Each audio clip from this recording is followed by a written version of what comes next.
Good evening, everybody. Welcome back to EML League 1 for some action here in the second tier of the three tiers. We've got League 2 live on YouTube now. We are at the penultimate round of season. We are at Portimao for round number 9 out of 10. It is, of course, the Portuguese Grand Prix. My name is Luke Etheridge. Joining me in the commentary box tonight is Aidan Carter. Aidan, how are you doing?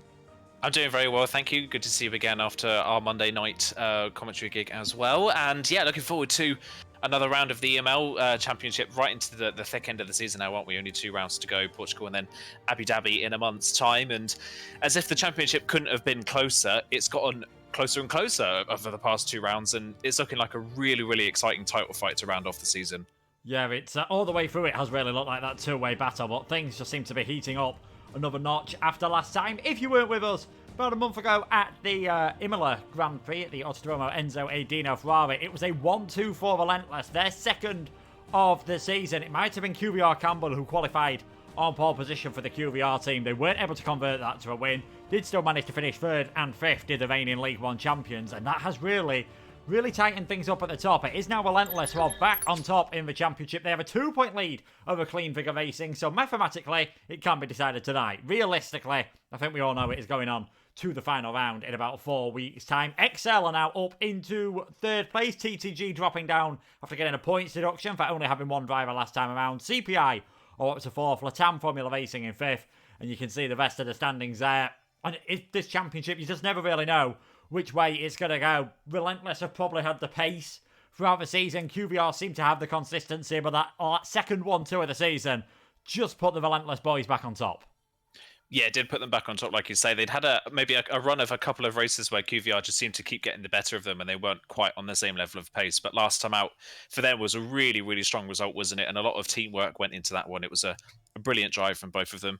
QVR as well, they as they have been all season, really, really strong, but just didn't quite have the pace last time out to challenge. But we come to a completely different track this time in Portimao, and it could be a completely different kettle of fish once again. So yeah, we'll wait and see which team comes out on top tonight. But I think you can pretty much guarantee that Relentless QVR will be right at the front once again, battling for the win. I mean, yeah, if we just look through some of the stats so far this season, all but one race has been won by Relentless or QVR. Pole positions has been a bit more spread out across the field. 2/3 of the podiums are out of Relentless. Right, that's 2/3 of the possible podium places, 16 out of 24, have been Relentless or QVR. Last time out, it was a clean sweep for one of those two teams. And you'd expect things to be pretty similar again. We'll take a look at the lineups then for tonight. QVR are sticking with their lineup that they've had for the majority of the season. Have really been a team that has elected to stick with a lineup. 4th race in a row. It's going to be Campbell and Verstappen, Neo and Rocco for XL. It's going to be Christie and Marcel Grisdy for TTG, Boupier and Sieb. They are racing for IRT, Taiman and Mali for Quest Racing Team, Burrell and Luca. Of course, we're going to be seeing the end of IFR very soon after they finished their own Esports Cup. They are leading in Premier and can clinch that title tonight. They were hoping to move off the bottom of League 1. Secondado and Scotty for LFR. It is, I believe, it is actually Wagner and Robbie racing for CPI tonight. I know Robbie is coming in as a reserve driver. Samba and Henry for ERT. And then Nathan and Eurowan for Relentless. It's interesting to see the different strategies the teams take to these lineups. As we mentioned, QVR like staying pretty consistent. They've only used 5 drivers this season. You look at teams like CPI and TTG are well into double figures and don't mind changing things up. Yeah, they definitely don't change things up, do they? They like to experiment really with their lineups and try some different things. But yeah, a complete opposite end of the spectrum. Like you said, QVR running with their same lineup. They've run for the past 4 races in a row, and they've run for, well, pretty much the past 2 seasons in a row they've run for, haven't they? But I mean, for them, it's worked brilliantly so far. So no surprise they're running with the same lineup once again. It is nice to see new drivers every now and then popping into the championship to see what they can do. And hopefully for TCG, it can get them possibly back up into that 3rd place that they lost around about 3 rounds ago. Yeah, and let's not forget, you can get, I believe it's a maximum of 49 points per round is the maximum you can get. There's still only 20 points off of 3rd place at the moment. So definitely still not out of that battle. And we mentioned Relentless can mathematically win it. They're going to need a 1-2 and to get pole position and fastest lap. And I hope that QVR retire with both of their cars. It's extremely unlikely, but stranger things have happened. Thankfully, we aren't too far away from being ready for the qualifying session, which is nice and dry at the moment. That will please all the drivers. Me and Aidan have commentated on a full wet race around here. believe me, it's not the most entertaining race that either of us done when it is full wet conditions. It is a tough circuit to overtake. You are really reliant on especially that first DRS zone, but possibly the second one as well into turn number 5. Yeah, turn number 5, like you say, is another opportunity, but the majority of the overtaking will be done down the pit straight, which is quite deceivingly long, really, isn't it? This track is quite short in lap time, but it's a really, really long straight. I think the good thing, though, about this track, we've seen it in real-life F1, but we also see it on league racing as well.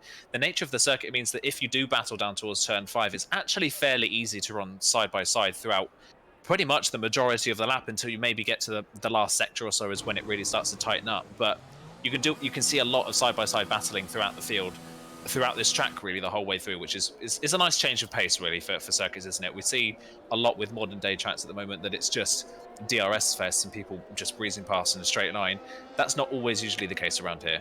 Yeah, which, like you said, it is nice to see things mixing it up. I don't think we really like the full DRS fest. We don't mind a bit more side-by-side battling. Admittedly, I think some of the drivers wouldn't mind too much if it was slightly easy to get the move done into turn 1. Not being a heavy braking zone either certainly does make things more difficult. When they used this for GP2 back in, I think it was 2009, when it wasn't on the F1 calendar, but they did use it for GP2. I believe it was Nico Hulkenberg who took the victory in the championship that year. They did have a slightly different run through turn number 1. You've got sort of a mini chicane after the exit of turn number 1, which they use for the motorbikes as well sometimes to try to slow the bikes down. One thing that I think everyone loves about this circuit is just the gradient. Such an undulated track, which makes it extremely challenging to get a perfect lap. We're going to see, I think, a lot of mistakes during this qualifying session.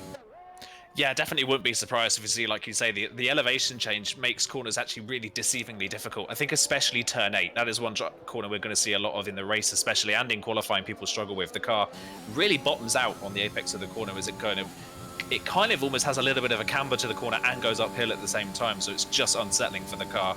And we'll see a lot of that tonight. We'll see a lot of people struggling through that corner, through turns 10 and 11 as well. That drops off down the exit of the corner. That's a really difficult traction zone. So, yeah, look out for places like that tonight. And like you said, yeah, the elevation change makes this track just so enjoyable to drive and enjoyable to watch as well. Yeah, it certainly does. We're going to watch one of our new drivers then for the Quest Racing team, QRT Ali. He's going to take us on a lap of the Portimao circuit, heading down then towards turn number 1. You need full commitment through there. Very easy to invalidate through this part of the circuit, but nice and clean from the QRT driver, the team who got themselves off the foot of the standings last time around. The car just struggling for traction a tiny bit as he makes his way through turn number 4, on the way down the hill now towards that second DRS zone, the end of that zone, and turn 5. Again, another possible overtaking opportunity before you start climbing once again.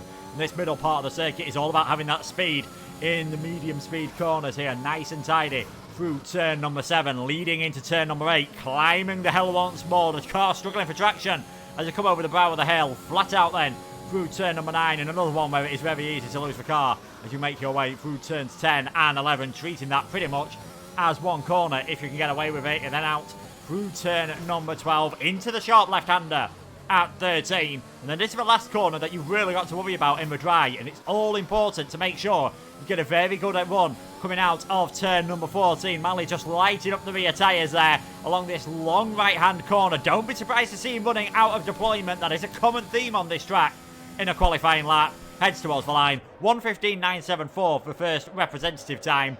And as we mentioned there, it is something you do see a lot around this track as Dathan goes fastest.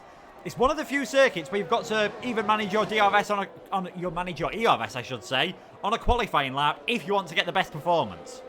Yeah, it's kind of bizarre, really, isn't it? As you come down the bottom of the hill, you can run out of ERS, especially if you're running a high downforce setup, which you'll see a lot of drivers be running tonight. So it kind of really stunts your run to the line, especially with that slight uphill gradient as you come up towards the line as well. You'll probably see quite a few drivers turning off the ERS through that turn 7 and 8, like I mentioned earlier on, where you need the traction. So maybe less ERS there means that you're less likely to wheel spin and lose the car. So that's probably where you'll see most of the drivers turn it off if they choose to do that. Or some drivers may just decide to live with it and see if that's what they can do, really, see if they can move with that. But so far, it seems that no one's really done that on the onboard laps that I've been watching. Nobody's really been turning their ERS on and off as the lap has gone on. Nathan fastest then, only 2 drivers in the 15s, but I'm expecting fifth pole to be around a 15.6, maybe a 15.5 for probably the best lap around this track. A lot of drivers as well going out on the mediums, which I don't think is a surprise, because you're probably going to see a lot of these people on the mediums are drivers that maybe think they can't get out of the top, get into the top 10 in qualifying, so they'll just try and save a set of softs for the race. Yeah, certainly. We've got a lot of people joining us for the first time. Hello to with Kushat, Nathan, Farrell Fiori. I think Yav was in here earlier as well for the first time. Follows as well from Abzi and Ryan, so big thanks for that. Verstappen, he was managing his ERS coming through turns number 2 and 3. So, you're heading towards a slower part of the circuit there, so that does slightly make sense to do that. We'll see what he can do on his second lap on this set of tyres. Puts himself up into 4th place and on a 1:16.076. The undercut can work extremely well around this circuit, and I think we'll see drivers going for those early pit stops. It is a 33 lap race around here. Could see drivers coming into the pits even around lap 7 or lap 8, possibly a bit earlier if they're going really aggressive, just because of how difficult it can be to overtake. So that's going to be one thing to watch out for, the alternate strategy as well. As Aidan mentioned, CPI Robbie comes towards the line, puts himself up into 2nd place at the moment on a 1:15.954. Nathan, Robbie, Mali, Rocco, Verstappen, your top 5. Yeah, all 5 different teams all inside the top 5 at the moment, which is nice to see, and completely different teams as well. So, yeah, and once again, QRT, like you mentioned last time out, got themselves off the bottom of the point standings, which was really good to see. They've obviously joined, I think 4 rounds late into the season they joined, but they've made a real impact on this championship, picked up a couple of podiums in their time. So it'd be nice to see them feature at the front once again. Fastest medium runner at the moment is LFR Scotty, I think, on a 16.3, which is just to point that out, we missed the lap across the line, but that is a stunning lap time on the medium compound tyre for LFR Scotty. And LFR, all season long, really have been incredibly strong in qualifying, but never quite been able to pull it together in the races, just comparatively to the pace that they've shown. But that's a bit of a warning sign to put 0.3 of a second on all of the other medium runners. That is a pretty strong lap there. Yeah, it is. The only time they've had a podium was at Austria with LFR Jaun.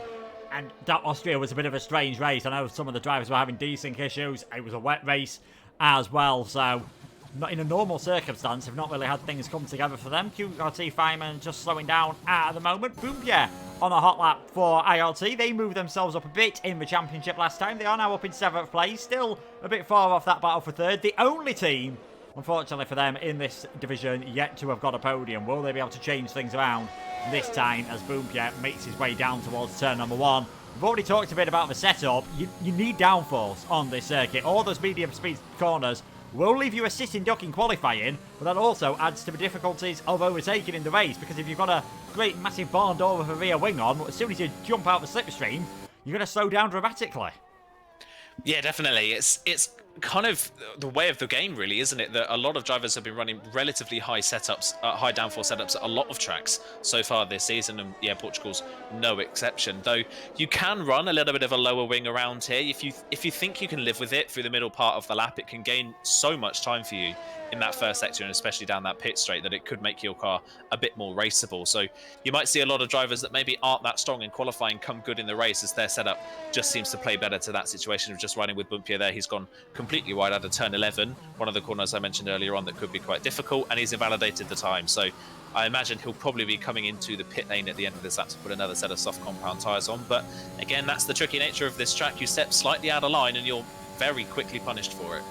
Yeah, and that nature of the middle sector, especially once you've got past turn number 5, just one corner seems to flow into the next. You exit in one, you're straight into the entry for another. One slight mistake, even if you don't invalidate, very easily can mess your lap up. Timon's going again on that set of softs, so you can just go the best tyres, what everyone has gone for at the moment. Scotty, Neo and Steve, the fastest divers on the mediums, as Timon shoots himself up into 2nd. Quest Racing Team really putting in a good performance in this qualifying session at the moment. Both of their cars on the front 2 rows of the grid. Still can't quite get close, though, to Nathan. On board with Jerome, he's going faster in sector number 1, faster than what he did earlier on. He obviously has only done one race so far this season, and that was last time around, and he managed to take the win at Emilia-Romagna, so I'm sure he'll be hoping for something similar. We'll see what he can do as he makes his way around turn number 11 now. Check what his time is at the 2nd sector point, and again, he's just over a 10th of a second up, so doesn't look like he's going to be challenging his teammate. Could possibly get in and around where Robbie and Mali are, though. Yeah, looking like it's probably going to be around a 16 flat, maybe a 15.9 if he can nail this final sector. So we'll see what he does round the final corner. But even with Nathan right at the front, crucial that the Relentless team get both of their cars inside the top 5 so that they're their players for podiums really the whole way through the races. There you go, it's a 15.9, goes P3, does your own on the grid, which is good for Relentless. They're QVR championship rivals at the moment. Verstappen's the only one of those of the QVR team that's done a lap on the softs so far, so he's going again currently in P7, and Campbell down in 13th is just doing his first run on the soft compound tyre and is 2/10 up in the first sector, so we'll see what he can do. But up to QVR now to try and lay the marker down to Relentless, who are currently first and third, and on board with Nathan. It looks like Nathan might be going even faster. Yeah, Nathan doing a good job at the moment. We'll just see how this lap is going for him. Heading around the final couple of corners then, turns number 14 and 15. Diamond getting well out of the way. Nathan's not had a pole position so far this season. He's had a couple of wins. It's been QBR Campbell who's been the king of qualifying at the moment. Nathan goes fastest of everyone then on a 1:15.643. And we'll see what the aforementioned Campbell can do. He's had a couple of pole positions so far this season. Him on Justas tied as the most successful drivers in qualifying. Looks like he might have just backed off towards the end of this lap and might be going for a second one. Still coming quite fast around the final corner. But yeah, this has not been an ideal lap then for Campbell. Not faster than his earlier one. And looking at the amount of ERS he's got, I don't think he'll be able to do a second run. And that is because of how heavy use it is on ERS. It is quite common on a lot of circuits we've seen on this game for drivers to go for multiple laps on the same set of tyres. Can't get away with it here. So Campbell down in 13th, Verstappen in 7th. We've seen this from QVR before, though. They don't mind leaving it late in qualifying. Yeah, definitely don't like leaving it late, do they? As a lot of people seem to be leaving the lobby, unfortunately, so we may have some sort of lobby problem. But yeah, another driver that's just improved is Neo, I think, for Excel. Yeah, he's just gone in right behind his teammate, 5th and 6th. So going well for Excel once again. They had a bit of a lull mid-season, but they're starting to pick up their form again. They're back up to 3rd. So 5th and 6th for them in qualifying is definitely a positive, as yeah, more people seem to be leaving the lobby, unfortunately. So it seems to do have some sort of problem with the lobby at the moment. So we'll see if we can get that resolved. Yeah, apparently a lot of people's games have just crashed, which is a very strange one. So we're just waiting to see what can happen here. And yeah, I think a few more people are slowing down. So this could well be it, I think, for this lobby. Hopefully we might be able to get things underway. But we're hearing that there are a lot of issues at the moment. I think sounds like around half the field has had some sort of problem with the lobby. And yes, more drivers leaving as well. So as soon as we've got any updates for you, we will be able to let you know what is happening. Could well be. Would not be surprised if we get a restart here. Yeah, definitely looking like the case. I think pretty much everybody has left the lobby at the moment, so I think that may be the case, unfortunately. We may have to restart qualifying completely, because as it stands, obviously, we've still got half of qualifying left, and that would be unfair on people who maybe haven't got a run in yet. So by the looks of things, we probably will be restarting this lobby, sadly. Yeah, we will be. So there will be a restart for the... There will be a restart for the lobby, so we'll make our way out of that one. That's such a shame, obviously. Such a shame for Relentless, up there in 1st and 3rd at the moment. But yeah, we will be restarting the lobby and be able to get things back with you sooner rather than later. So, apologies for all of that. Not a lot we can do at the moment, but yeah, it shouldn't be too far before we're able to get things underway and get qualifying back underway once more. The track proving already what we saw so far to be just as difficult as we expected to be, with drivers keeping it clean. I think Nathan will definitely be happy, though, by the fact he was able to just go out there straight away and set a good lap time. Yeah, very, very strong for them to be able to set that time, like you say. And at the moment, as a team, the only ones we saw in that qualifying session that seemed to be able to keep up with that pace was I think QRT, really, wasn't it? Thyman was right up there. Mali was up there briefly before people had started setting their second runs. So at the moment, for at least for Relentless and specifically for Nathan, it was looking very, very strong. We'll see if QVR can mount a challenge when this lobby is restarted, but at the moment, Relentless straight away out of the bag, looking pretty strong tonight. Yeah, it is. It sounds like the weather was going to be, well, we're waiting to see. People have debated here about what's going to happen with the weather, so we'll wait and see what happens at the moment with all of that. It shouldn't be too long before we are able to get things underway. If any of the drivers are listening, or any driver representatives of teams are listening, as soon as this lobby gets up and you get an invite, try and invite your teammates as well. We're going to try and speed this up as soon as possible so we don't have to keep rambling on. You can see the end of the calendar there. We've got Portugal this week, Abu Dhabi in 4 weeks' time. We've seen plenty of title deciders around there in real life, in TTML, in EML. It looks almost certain that we are going to be getting another one. A reminder, Relentless can win the championship tonight. They pretty much need, though, the perfect 49 points and QVR to fail to finish with both of their cars. And seeing as QVR have yet to have a retirement with either of them, and I think they are the only team to have done that, which shows just their fantastic consistency and, just their never give up attitude. They've yet to have a retirement. That is some achievement, 8 rounds into a season. Yeah, that is pretty strong, isn't it? It just shows really the consistency of the team. They've been really strong all season long in that sense, haven't they? So, yeah, good to see that they've kept it going. And Yeah, so hopefully they can keep that up really for the rest of the season. That's kind of the reason why they've been so strong in EML for multiple seasons now, is just their relentless consistency. Is, pardon the pun there, really, isn't it? But it's their relentless consistency is why they've been so strong in this championship in previous seasons, and why they continue to be strong now. So yeah, not a surprise to see them doing so well as the seasons goes on. But the fact that they've finished in every single race with both cars and still aren't leading the championship maybe says just a little bit about maybe the pace, and maybe if they can find a little bit more. We've said it multiple times in recent rounds, QVR Verstappen especially. I think he'll fully admit it as well. His qualifying performances have not been all that strong as of recently, so he'll definitely be looking to try at least to improve on that, and that could maybe put them maybe a bit stronger in championship stead as the season comes to a close. Yeah, certainly. I think it's not affected them too much when Verstappen's managed to be on the alternate strategy. You could even argue it's helped them starting further down the order. We have got the team lineups that are up there at the same time, of course, just to try and remind you of the drivers we will be expecting. The reserve changes with Robbie in for Troye and Adakov in for Cyclonado. So LFR going with a brand new driver. There were a few penalties last time around. We'll try and remind you, it was quite a controversial race at Imola. Plenty of action, plenty of spins going on. The penalties were 10 points deducted for IFR for neither driver turning up, 5 points deducted for TTG for only having one of their drivers. Adakov got a connection warning after an incident with himself and Boompia.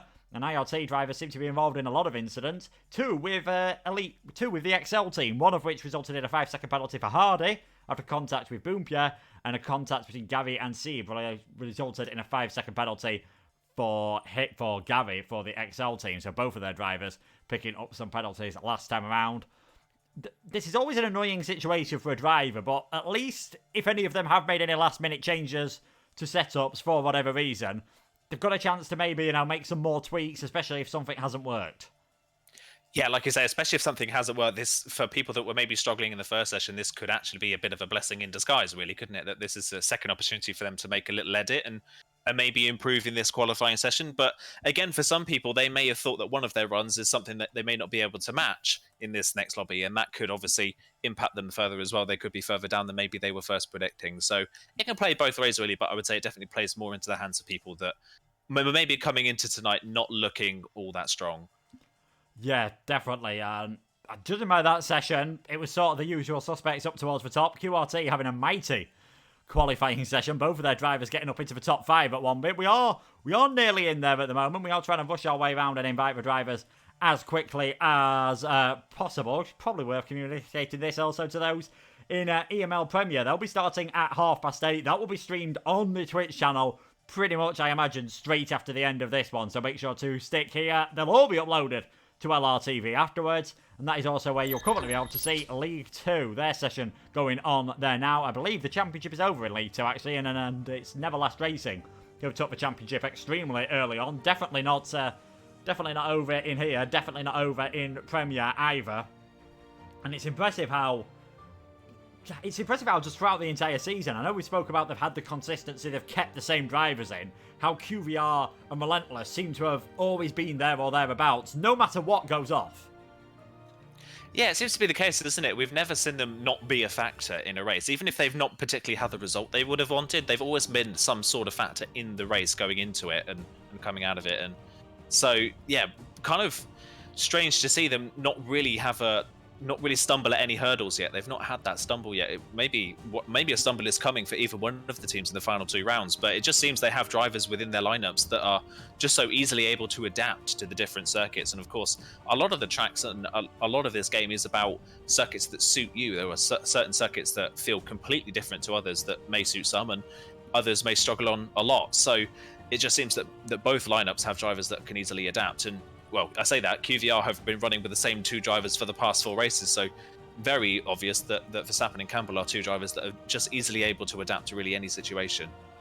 Yeah, certainly, and that's always a good thing to have in these team championships. If you've got drivers who are just good everywhere, especially if you have issues with availability. We spoke obviously quite a lot about the battle towards the top end of the championship. We'll move a bit further down. We'll get those championship standings up for you once more, just to remind all you people watching at home what the situation is at the moment. And all season, that best of the best battle has really been one to keep an eye on. And you can see it's now XL up there on 172 points.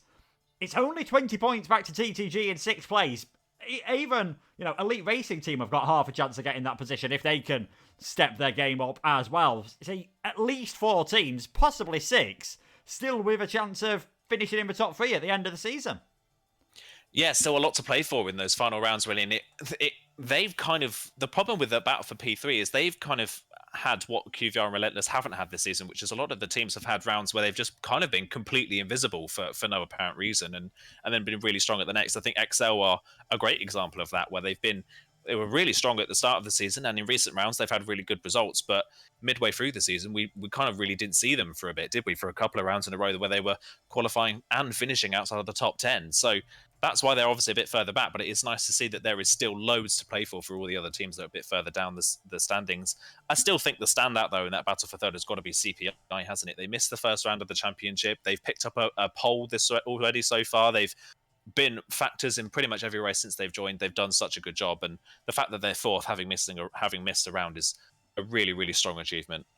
Yeah, indeed. That's been a brilliant job for them. IFR missing around. They've had a podium, but apart from that, things have not gone to plan for them. QRT, let's not forget, they're down there towards the bottom of the standings, but they've only done half of the races so far. You double their points, you'd see they'd be right up there above Excel at the moment, and who knows what else could have happened in those races. So they're certainly ones to watch out for, and that means they could have a say in the championship battle. We've said obviously Relentless and QVR have generally been up there all the time. This is the part of the season where if you're out of that battle, you can sort of race with a bit of freedom. Relentless and QVR have got to be more careful, especially if they get mired in the pack after a bad qualifying session for whatever reason. If other drivers go for dive bombs, they've sort of just got to get out of the way. Yeah, they kind of have, haven't they? They've got to spend a lot of their time kind of balancing a knife edge, really, isn't it? They want to be pushing as hard as they can to try and pick up the wins, because that's how they're going to try and solidify themselves going into the final round of the championship. But again, they have so much to risk that if they overstep the mark, or if they race somebody that's maybe not the exact cleanest or is fighting for their first win for a team, it could backfire on them completely, and they could end up being on the back foot going into the next round. So yeah, going to be really interesting to kind of see how they do that, how they kind of navigate that battle. And that's the problem, really, is that with a track like with Portimao as well, it's so easy around this track for people to get a little bit too caught up in the moment around this track. It's so difficult to make an overtake actually stick into turn 1, because it is such a short apex and a short corner that you see a lot of people going for kind of silly moves at turn 1 a lot of the time, because they think they have to try and get the move done there because there's no other opportunity. So yeah, it's going to be, again, balancing a knife edge for the two teams, and we'll see which one of the two teams can do that best. Yeah, it is going to be. It's like I said, QVR have had generally probably the consistency all of the time, and Relentless generally having the pace. So we'll wait and see how things go at the moment. Drivers are heading back out onto track, as you can see again, for qualifying. It's normally QVR who end up being the first one out. Campbell likes heading out earlier on, but it's QRT Diamond as we go for our second go in the qualifying session. And interestingly, once again, we're still seeing drivers heading out there on a set of the medium tyres. Given how close things are being, I don't think we've ever seen anyone get into a top 10. Definitely not this season on a set of the medium tyres here in League One. I doubt it's going to happen this time around. 1:16.3 was the fastest time we saw on a set of mediums. I think a 1:15.6 was the fastest time we'd seen overall from Nathan in the Relentless team. So track conditions are going to be dry all the way through. We can confirm that is what the forecast said it was going to be, so that is what things are going to be sticking as for the race and for this qualifying session. But that doesn't mean the track will be in an identical fashion to what it was earlier. If track temperature's slightly higher or slightly lower, things might just feel that tiny bit different. We could end up with a completely different order to what it looked like we were going to get in our first session. We could end up in a different order, like you say, and also, like we mentioned earlier on, there may be some people that had gotten a setup on that didn't suit them, and now they've had the opportunity to go back and fix that, and they can now be factors in it. So there's a lot of things that could change, even if necessarily the weather conditions and other variables like that haven't changed as of yet. One thing that has changed, I think, is the amount of people going out on the mediums on their first run. We've got a lot more people on the mediums than we did on the softs last time around. I think it was about 9 or 10 times we got on the softs. At the moment, I believe there are only, there's 9, I think. Yeah, 9 drivers on the softs and 11 on the mediums. So more people committing to the mediums and the softs for the first one in this session. Yeah, interested to see that. Timon straight away, despite getting an extra chance in qualifying, he's invalidated on this one as soon as he made his way around turn number 1. Campbell then for QVR. He's just following his teammate round at the moment. He has got a car in between himself and his teammate, and a reminder of that situation. There are 2 points behind Relentless at the moment. It is those top two fighting for the championship. Campbell making his way around the tight turn number 4. I love seeing drivers go for overtakes into there, just because, as we spoke about before the session started, when moves happen into there, quite often they can be heading around this part of the circuit as well, all the way to turns 11 and 12, before you're really sure which one of them's got the move done. And that's the other difficult thing about this circuit. You've kind of got to commit for the overtake. If you get caught in a side-by-side battle, you're going to let the field get away from you. Yeah, you're definitely going to let the field get away with you. And we know, obviously, on this game that the way of the world is that the DRS train is so powerful on this game. You have to be able to stick in that to be able to really fight at the front. And if you're going for a move in the middle part of the lap, you could be costing yourself and whoever you're racing a really large amount of time. So, yeah, you really have to commit to the move, which is, again, like I agree with you, which is why it's so fun to see drivers going for overtakes into that turn 5 hairpin, because you either have to be really late on the brakes and manage the move really well, or you have to think about the exit, try and force them offline, and then try and get them on the run up to turn number 7. And it makes a really great racing. So, yeah, we'll wait and see what drivers can do. As first times are coming in, and once again, it is Nathan at the top, and Jeroen's just gone into P2. Yeah, just a tiny bit off what we saw from them earlier on. Obviously, track evolution will probably play a part once more. But yeah, Nathan and Jeroen going the fastest two at the moment. Adakov up into 3rd place. Campbell currently the fastest driver on a set of the medium tyres. The one to watch out for on mediums last time was LFR Scotty. Not on this occasion, though. He is invalidated in the LFR car. Almost reminding me of the Gulf McLaren. That blue and orange, that light blue and orange that we've got at the moment on the LFR. Looks very nice indeed. Plenty of invalidations throughout those cars towards the lower end of the order. At the moment, we can see there Wagner and Marcel Gresny, two of the drivers that invalidated. And I think Khalifa, Christie and Scotty all have done as well. And let's see what XL Rocco can do as he's heading around this middle sector at the moment, making his way out of turn number 6 into that double right-hander at 7 and 8. And that's another thing we're going to watch out for around here. A lot of places where you've got to turn and brake, ABS is allowed in this division, so it could be a slight advantage for those drivers who use it.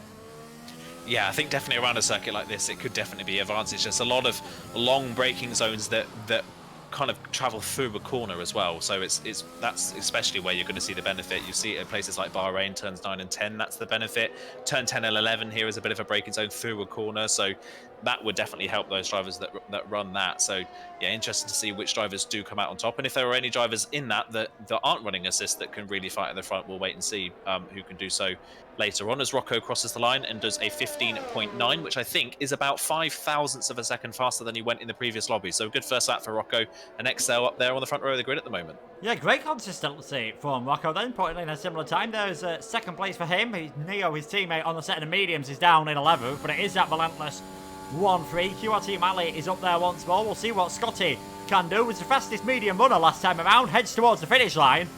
Just behind CPI Robbie at the moment, puts himself up into 9th place. And again, QVR not really having the best of first runs in 7th and 11th, with Campbell setting that lap though on a set of the medium tyres. Nathan, Rocco, Jeroen, Adakov and Molly are your top 5 drivers at the moment. The majority of the field has at least had an attempt at a lap time, and Timon bailed on his so early on. He's got another opportunity, just making his way around turn 4. A corner which I always find in the race. You do see a lot of drivers making mistakes because they're so eager to get a good exit, so eager to get the DRS open to make an overtake. But as you come over the bow of the hill, car gets unloaded. You wouldn't be surprised if you saw the odd spin there, or near spin. Yeah, you definitely are going to see it at some point tonight. Some drivers have a little bit of a wobble through that corner. As Simon, I think, is the first driver we're seeing turning his ERS off through turn 7 and 8 there. So that's interesting to see his tactic through that part of the lap. But yeah, like you mentioned for turn 4, it's actually a deceivingly difficult corner. You think running out wide and squaring off the corner as much as possible would help you on the traction through that corner. But actually running a tighter line through 4 tends to help a little bit better, actually, because the corner's so off-cambered that the further out wide you go, actually the worse you're affected by the camber, and it just makes the corner so difficult, especially if you're on a fresh set of tyres that are a bit cold coming out of the pit lane. That is where we're going to see possibly a lot of drivers struggle coming out of the pit lane, is through that corner. So yeah, really difficult corner. Just another one of those elevation changes that makes it really difficult as Thyman crosses the line and goes onto provisional pole for QRT.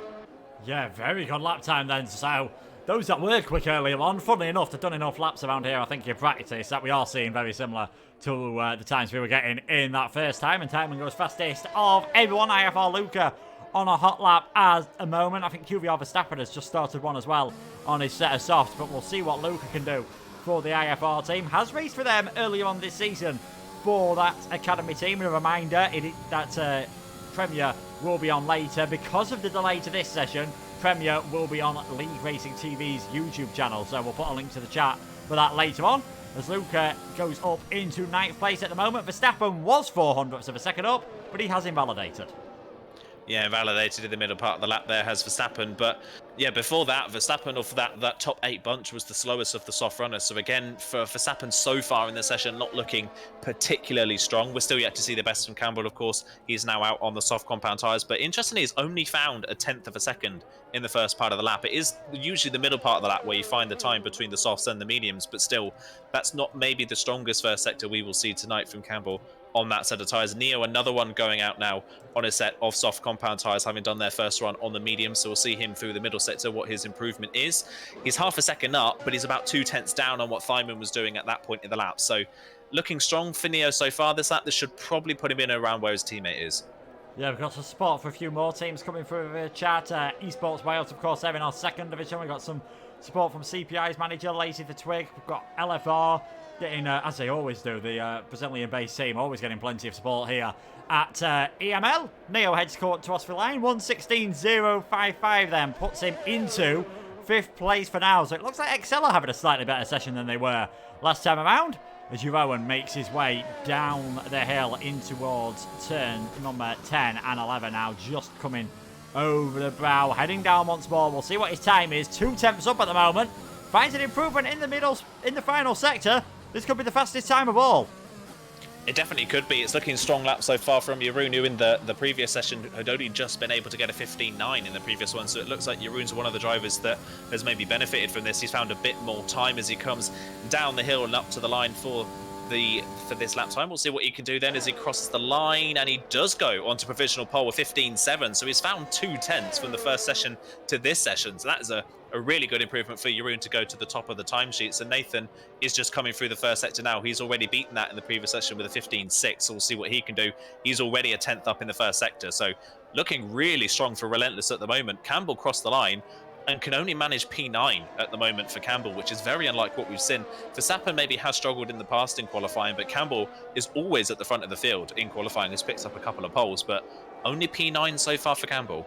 Yeah, we mentioned in the last session before it ended, 2 drivers that have had multiple pole positions so far this season are Campbell, who did get pole last time out at Imola, and Justus as well for the Relentless team.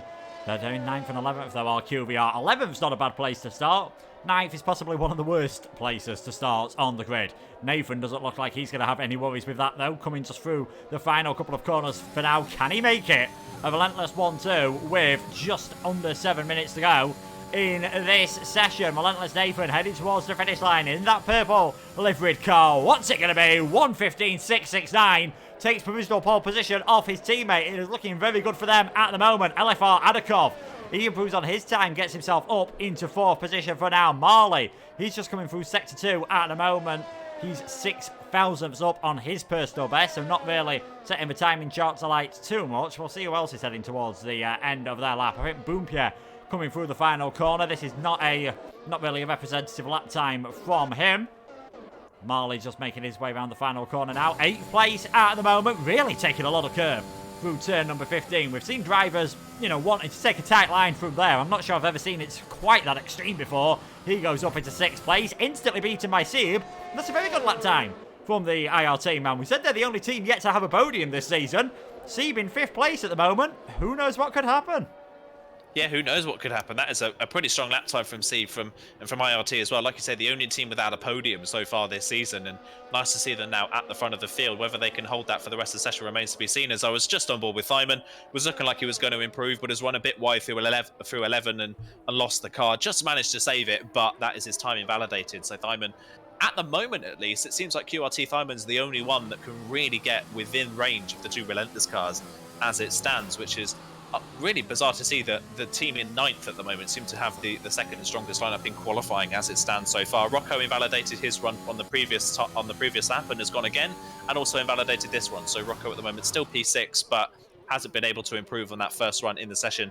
Neither has his teammate Neo, as people further down the field are running a little bit out of sync, having invalidated earlier runs, are now just doing their lap. CPI Robbie, one we've got to look out for. He's always strong in qualifying. CPI have been strong in qualifying all season long, but a big snap of Overseer through turn number 5 is completely off the track. He's kept it valid, but it was a poor first sector already. It was already a 10th and a half down on the fastest we've seen so far. I don't imagine that excursion at turn 5, while it's still valid, is going to have gained him any time at all. Yeah, I'll be extremely doubtful that is the fastest way around. 4 3/4 minutes to go, and I think Yav has summed it up, of course. Yav associated with a relentless team. 3 things are certain in life: death, taxes, and banging QVR final runs in qualifying. They're in 10th and 11th at the moment. I'd be surprised if they get pole position. I wouldn't be surprised if we see at least one of them, probably Campbell, making their way up towards the top 5, and who knows, Verstappen might be able to do so as well. Robbie coming around the final corners. Don't be too surprised either if he makes his way towards the pit lane on this one. He's going to decide to carry on and finish his lap. Will it be an improvement? Is in the end. Gets himself up to 9th place. You've got to feel, with that mistake he made coming out of turn number 5, that there is a lot more time in the bag there for CPI Robbie. So again, might be another driver that we have to watch out for. Yellow flag, I think it's just for one of the cars getting out of the way. Only 2 cars have failed to set a lap time so far, and we're on board with one of them. It is TTG Marcel Gresde for the TTG Academy team. Yeah, I think new driver to this championship, if I'm not mistaken, but we'll see what he can do for TTG. Not a particularly strong first sector, but still anything can go. We'll see what he can do further down into the session. Wagner as well for CPI, another driver who is still yet to set a time, so we'll see what they can do. I think both of these drivers are actually new to EML League number 1. It's a 51.4 through the second sector for Marcel. That's in and around, I think, is probably only going to put him in and around where the likes of his teammate are, and Luca and Burrell at the moment. It's not really going to challenge the top 10 is this time, unless he sets an absolutely stonking final sector, but I don't think there's enough corners to be able to do that. As he drops down through the final corner and comes up towards the line, where does the TTG driver go? His teammate currently 13th at the moment. Marcel crosses the line and only goes P16 on a 16.3, so still not a bad lap time in the grand scheme of things. It's only 7/10 of a second off pole, but 7/10 of a second off pole at the moment is currently 16th on the grid. It's incredibly close at the moment. There's drivers now going out for their final runs. Interestingly, though, Neo has gone out very early for his final run, maybe fueled for a couple of laps in case he makes a mistake on the first one. Yeah, it's definitely something worth doing, of course, but we spoke about this circuit. You can't do 2 consecutive runs, so if he makes a mistake towards the end of the lap, then putting that extra fuel in might all be for naught. We'll see what Neo can do, though. 4/10 of a second off of pole position at the moment. XL hoping to still keep that best of the best in 3rd place. You've got to say, with the way things are going in this session at the moment, they're not in too bad of a place to do that with both of their cars inside the top 10. Neo then making his way around that tight turn number 14, just runs it wide on the exit. We'll see how close he goes through turn number 15, not attacking the curb like we saw Mali do earlier. That's definitely a different line from the Quest driver. Neo heads towards the line, gets himself up into 7th for now. Don't be surprised if that is the end of his qualifying session. Campbell and Verstappen had gone out onto circuit close together. They've split out a bit more now, so any assumptions that they might have been working together as a team, that's not been the case. They're in 11th and 12th. I think they'll be slightly relieved that they saw Robbie improve and not both of them out of the top 10, rather than just have one of them. But they'll still want to go all out on this lap as Verstappen flinging the car around turn number 4. Very close to invalidating there on the exit. And yeah, he's already 300ths of a second down on his personal best. We'll see if his teammate can do anything better. And Campbell not improving either.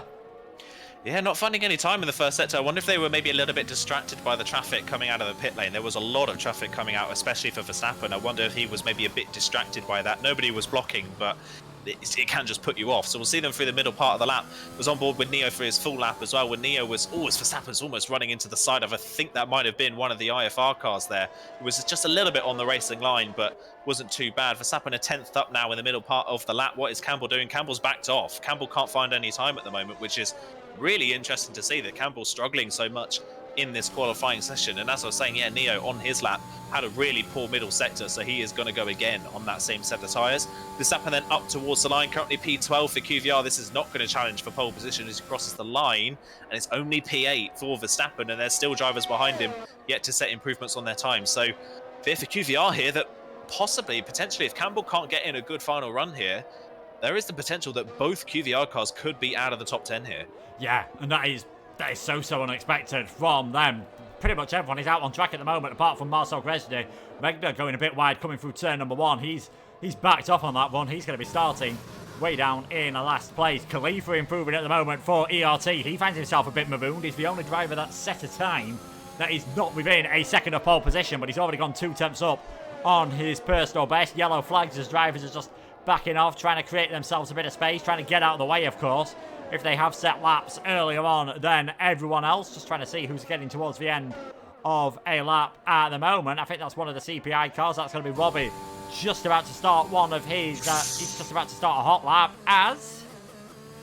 So there's a spin there, and I was making a bit of a noise there. I was on board with Verstappen as he was coming around, I think getting ready to possibly start another run. There was a horrible amount of traffic in that final sector. Would not be surprised if we see a few reports from that, but there was, yeah, really terrible blocking in the final part of that lap. So drivers really getting in each other's way now. Yeah, they are indeed. Verstappen, he's finished for this qualifying session. It's only going to be 9th for him. Nathan goes fastest of everyone. The checkered flag is out. Campbell's down in 13th. He is improving. Is this going to be good enough to get him inside the top 10? It is indeed, but it's only 7th for QVR Campbell. Who else we got heading towards the line? Adakov's 2,000s down. Well, 2,000s worse off than his personal best at the moment. Let's see if he can get himself onto the front 2 rows of the grid. He can indeed.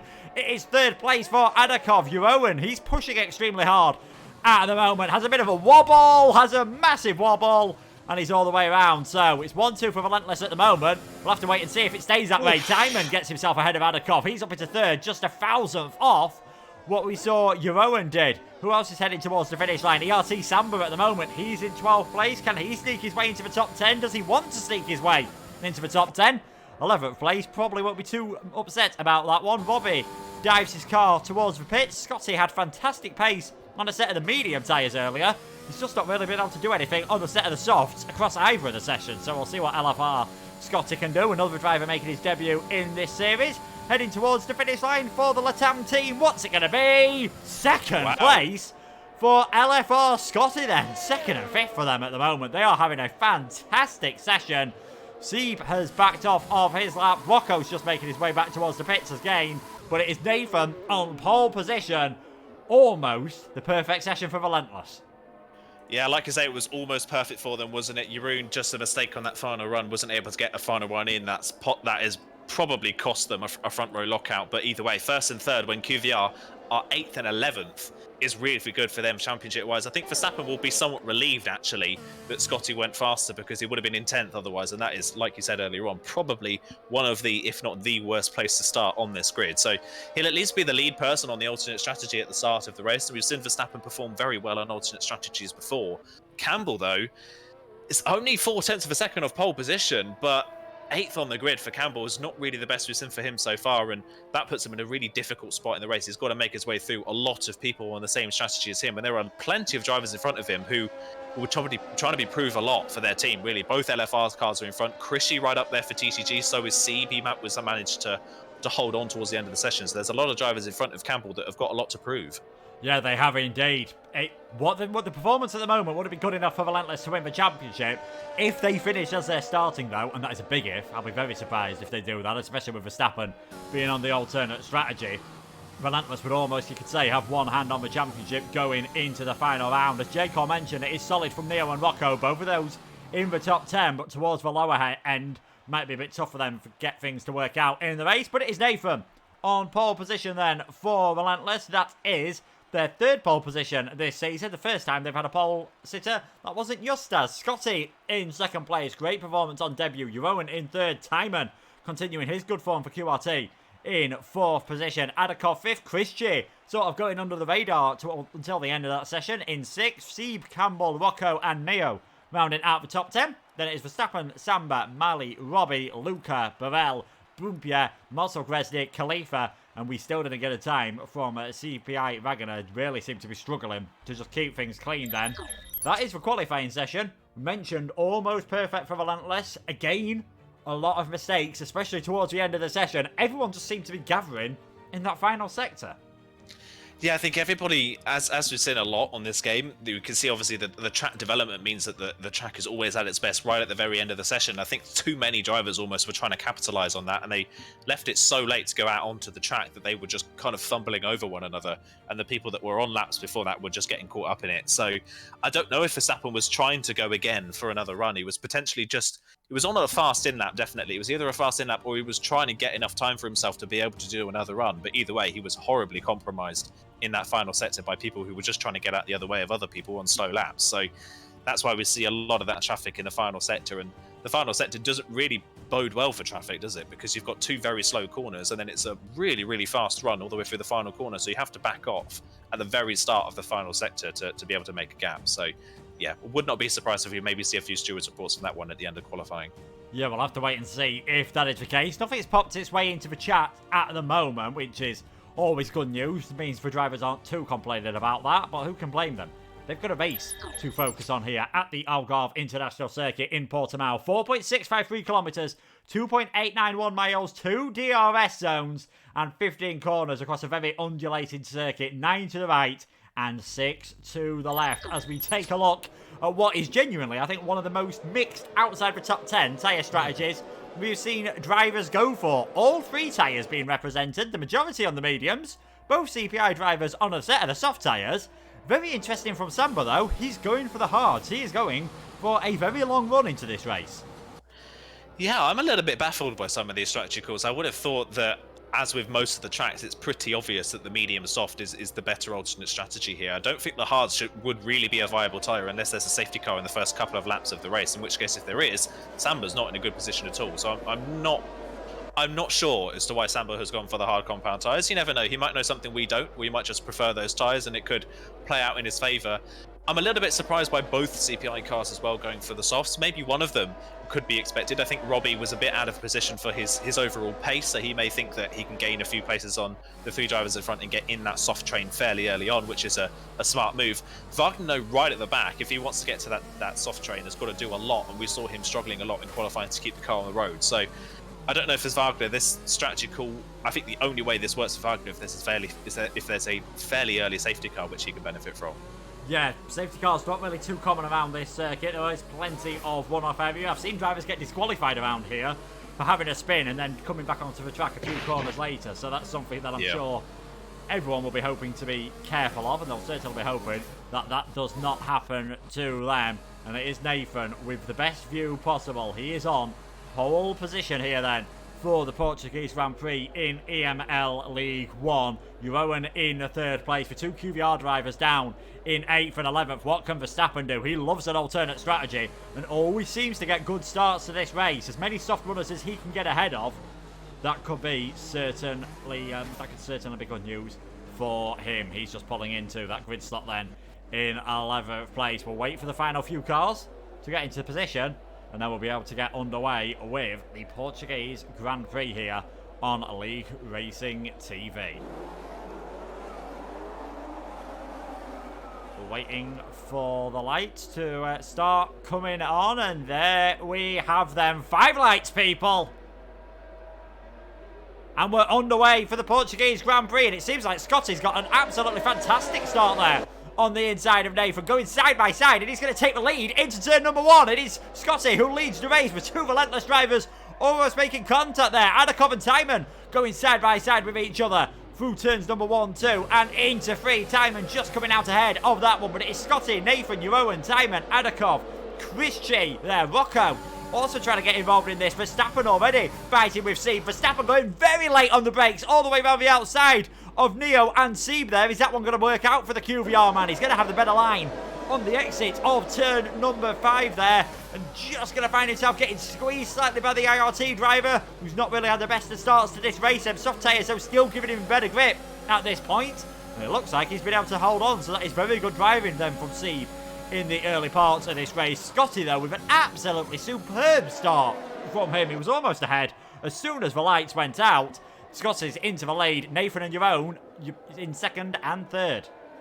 Yeah, a little bit bizarre at the front of the field. Scotty's reactions to the lights was almost impeccable. He just got such a good launch off of the line. Nathan's start was good as well. The second row didn't really move from the line, did they? Adakov had a really good start from the 3rd row of the grid, but the 2nd row of Jeroen and Thyman just didn't really go anywhere at the start of the race. They were quite lucky, really, to get away with it, and Jeroen holds on to 3rd and Thyman stays 4th for the time being. Another driver who's had a good start is Rocco, and he's on the inside of Krishy going into turn 1, but there's no move coming off there, so Rocco stays in 7th for the time being, but he's up a couple of places past Campbell and Sieb at the start of the race. So he's another driver possibly on the move. He invalidated a lot of his final runs in qualifying, so he possibly thinks he's a bit out of position, as Robbie's the first driver into the pit lane. I think he must have got damaged then from those soft compound tyres, and that strategy for CPI not working at all.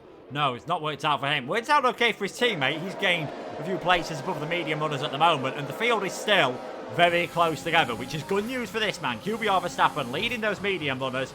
It can be difficult to stay in the DRS train on the set of mediums around here, so he needs to try and just stay close to these front 10 for as long as possible, using a bit of ERS on the exit there of turn number 8 and 9 into 10 and 11, seeing just staying close to the back at the moment, able to really keep up with these drivers. So that is good news for Verstappen. He's dragging some of the others with him.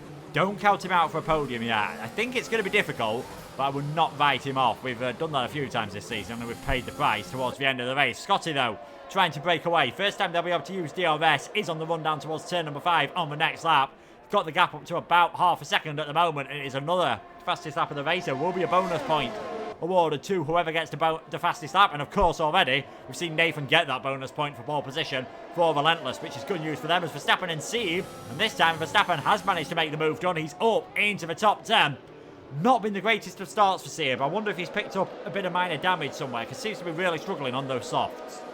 Yeah, a little bit bizarre to see him struggling so early on. We don't really know this track for being particularly hard on tyres, so you would expect the soft runners to not be under threat for the medium runners as of yet. So just a surprise, like you say, to see Steve struggling so much, and a surprise to see Verstappen actually moving forwards in this way as it stands on these tyres. And next up for him is Neo in the XL car. See what Verstappen can do about that. Crucially for Verstappen, that puts a car between himself and the next car on the same strategy as him, which of course is Mali for QRT. So that's another benefit for Verstappen making that move. Just looking at the soft runners, I think the one that's struggling at the moment is Jeroen in third. He is about 7 to 8 tenths per second off of his teammate. He's used more ERS than the two drivers in front and the drivers behind. So Jeroen, to me, looks like he's really pushing to try and keep up with the top two. But one mistake and he could be out of DRS range very quickly. And Thyman and Adakov, both behind, look very racy here in 4th and 5th. Yeah, he is still going to have DRS this time around. He's too far behind to do anything. And I think Nathan's too far behind to really do anything on Scotty as well. You need to be about within 3 or 4 tenths of a second, I think, coming through the final corner to really even have a sniff of a chance. You can see there,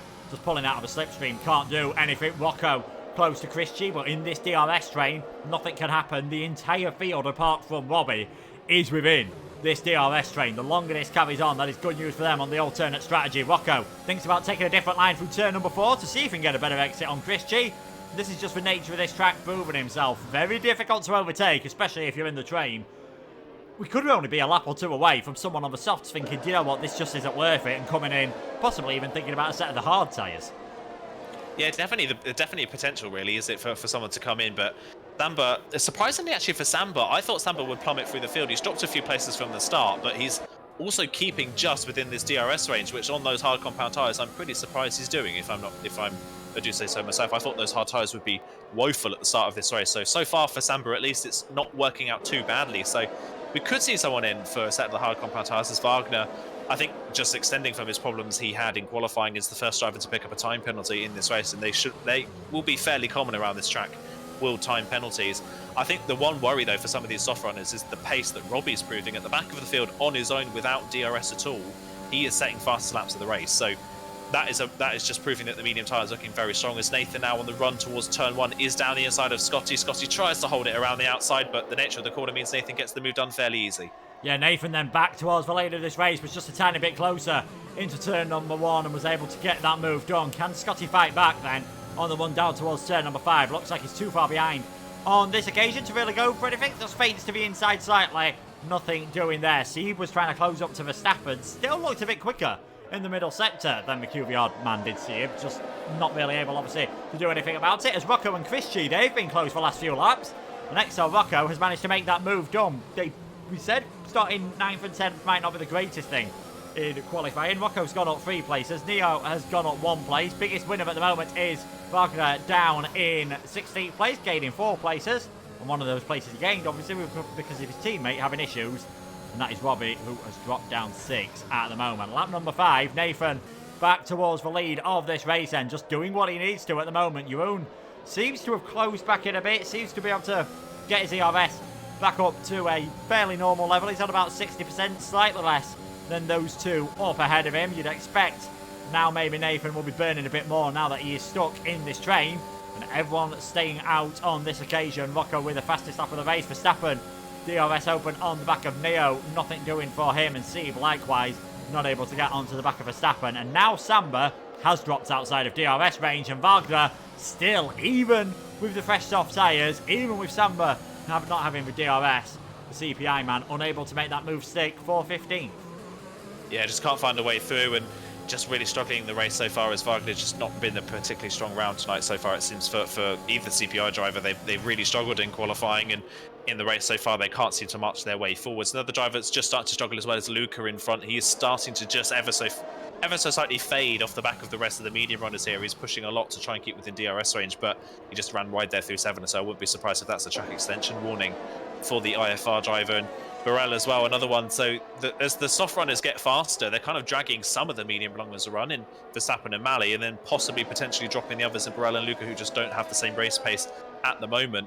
Rocco, though, continuing his march through the field. That was a mistake from Krishy coming out of turn 5. He just got too eager on the throttle and nearly lost the car under traction, which is why he was able to gain the places. We've got a spinner at the back of the field, and that is Khalifa, just kind of continuing ERT's horrible run of performances recently. Yeah, let's not forget, they were the fastest qualifiers here for EML League 1. We thought they might be able to challenge for the championship. Nothing doing for them, as Campbell all over the back of Krishy. Krishy clearly not having the best exit through turn number 15. Again, that is a very nervous TTG Academy car. He's having to go defensive into turn number 3, and that is bad news. He's gone deep once more. Campbell's going to have him offline here. Coming through number 4, Krishy's going to have the DRS, and I think has just about got away with that one maybe. Campbell using a lot of VRS here. Is he going to send one down the inside?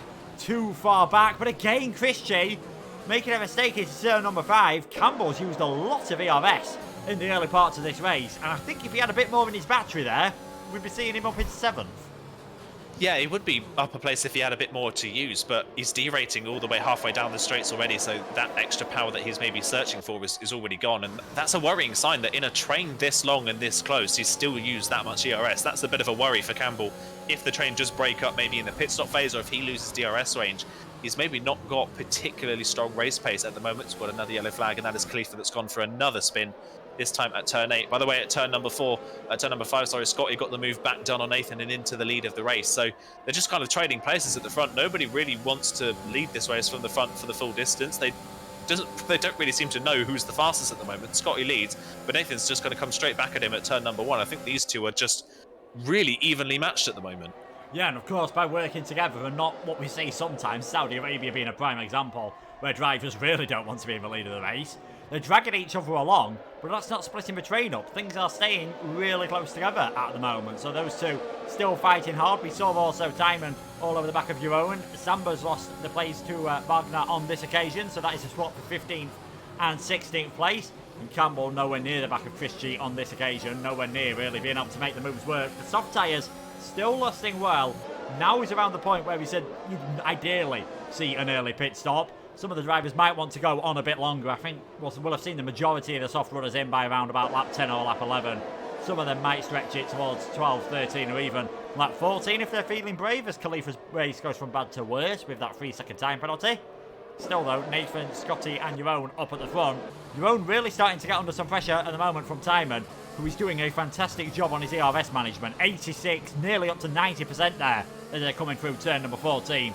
That is more than those, that's about 20% more than those up ahead of him. Not too surprising with the front two. Maybe a bit surprising for your own as Scotty feints towards the pit lane there. Decides not worth it on this occasion. And Verstappen closing up to the back of Neo in the DRS, nothing really doing. J-Col here saying Campbell to do an early stop. If anyone's going to do an early stop, it makes sense for it to be one of those drivers towards the back. Maybe Campbell, maybe Neo, maybe Sieb.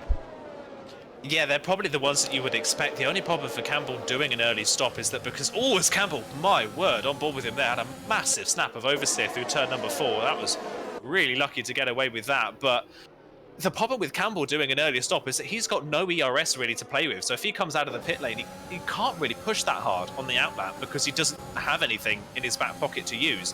The one driver that does have something in his back pocket is Thymon. So if Thymon comes in for an early stop, he can burn his ERS pretty much for the full lap and do an incredibly strong outlap out of the pit lane. So I'd maybe look to him to be one of the ones to pull the trigger, maybe at the front of the field. Campbell, though, really struggling at this point of the race on the soft compound tyres. He's keeping close to Krishy, but struggling on traction, sliding all over the place, not got any ERS in his back pocket. Very un-QVR-like at the moment. They're still both inside the top 10 as it stands, but Campbell at the moment just doesn't look like he might be a factor in this race. Yeah, you can see they're running quite wide out of turn number 13. I think with the DRS, he's going to get away with that one. Of course, Verstappen closing up to the back of Neo, as well as we've actually got Scotty. He's fainted the lap before. He is coming into the pits on this one. Verstappen closing into the back of Neo, who's running out of his ERS. He's going to have to go the long way round the outside into turn number 1 would be a brave move. And Verstappen, I think, quite wisely deciding to back out of that one. Scotty then into the pits. Fresh set of medium tyres going on his car. He's going to come out in plenty of free air. That has worked out lovely for the LFR man. We'll get the gap up to the leader just to give us a clue about how the pace is doing on these tyres at the moment. And what that has done is broken the train up a bit, because Jeroen may not have DRS this time around. It's about 0.8 of a second, that gap at the moment. Scotty 24.6 seconds behind Nathan. And that gap really closing with every update. Yeah, we've got to keep an eye on that gap, like you say, for every corner. But for Scotty, that could be a really good move. I think you'll probably see Nathan and hopefully Jeroen, if they're not in the same pit box, of course, you'll probably imagine both Relentless cars would be in on this lap as well. We'll see if anybody goes long. It'll be interesting to see who does decide to go long and who decides to come in now and react. Krishy, though, I think is going to be one of the ones that has to react. He's dropping further and further back from Rocco, and Campbell's dropping further and further back from Krishy. So it is really now starting to split up as we come to the pit stop phase. We're seeing who's able to manage their soft tyres just that little bit better, as Nathan is into the pit lane, Thyma's into the pit lane, Jeroen stays out. So Jeroen keeps going. And interestingly, set the fastest lap of the race on that lap, despite their tyres being 10 laps old. So pretty good lap there from Jeroen. He's now got some free air. Adakov followed him out on the track. Every other soft runner came into the pit lane on that lap. Yeah, every other soft runner then coming into the pit lane. Scotty's coming around the final corner. Of course, just because they're in the same team in terms of VML does not mean they get assigned the same garage with multiplayer cars. So that is why you can sometimes see two drivers from the same team coming into the pits. It's going to be close here between Nathan and Scotty. Scotty's got the momentum and he's got the switchback through turn number 1. That was lovely from the LFR man down the inside. He's done that very nicely indeed. Scotty takes the net lead of this race. Nathan all over the back of him, just a bit slower obviously on that inside line. Timon in there as well, and I think Nathan's going to try and fight back instantly into turn number 5. Goes the Relentless man, bit of bump in between the two of them. They need to be careful here if Timon could take advantage of all of this, and Nathan does retake the net lead of this race, probably using up a bit more VRS and a bit more tyres than what he'd ideally like to. And yeah, that's a very important point. Campbell's dropped a long way down the field. He's probably had to double stack.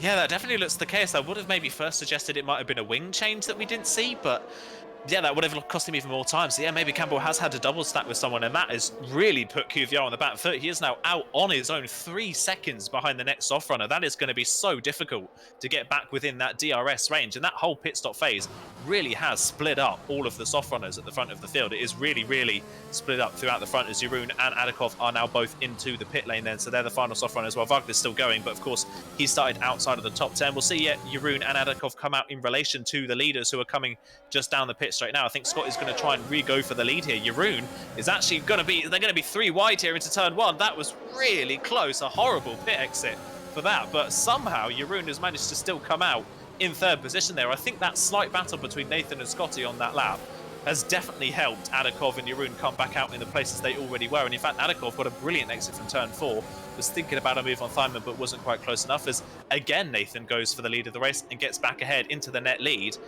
One problem though for Nathan and Scotty, while that has helped Jeroen hold his position, that's put Rocco right back in the train, when Rocco the lap before was 2 seconds off the back of the net top 3. Yeah, this is it's really staying close. We said we won't really see too much overtaking around here. Proves what we know. They've really been going at it at the moment of Nathan and Scotty, fighting quite hard indeed. And yeah, Campbell down in 18th place. I was just looking, QBR, the last 4 races, both drivers have managed to finish in the top 8. That could be ending this time around at possibly the worst possible point of the season for the streak like that to be coming towards an end. They are still in the lead of the race now, though. Verstappen leading from Marley. Burrell staying in as well. Luca there with his time penalty. It's 3 seconds for him, 3 seconds for Boompierre and Wagner. 3 seconds for Khalifa as well, who's had a few issues with the spins, and Wagner comes into the pits, not able to get those softs too much longer, of course. Scotty just looking a bit further back this time, probably too far to go for a move into turn number 1. These penalties are going to be crucial just with how close the field is at the moment. Yeah, they are going to be really crucial, like you say. We've not seen any really of the main factors in this race picking up a time penalty. We'll see who the first of those could potentially be as the race goes on. But the fact that they're all pushing so hard at the front of the field, you would imagine that somebody at the front of this field is going to pick up a penalty in these next couple of laps, or maybe the next 5 laps or so. You would imagine. Seed fastest lap of the race. Interestingly, that time around, Seed fastest lap of the race and got the overtake done on Neo down the pit straight. So struggled at the start of the race, didn't have a good launch off the line, lost a few places, but at least on the medium tyres, Seed looking pretty comfortable here. He's managed to get them moved on the XL driver and is starting to close back in on the train in front. So Seeb here doing a good job for IRT to try and save his race here. Yeah, if he can get back within DRS range as well, that'd be absolutely superb for him. He is running very low on his ERS at the moment. He's going to be trying everything in these next couple of corners, and you know what? He might just about have done it. That is a fantastic job from Seeb. If he does manage to get the DRS, can then save a bit of that electrical energy.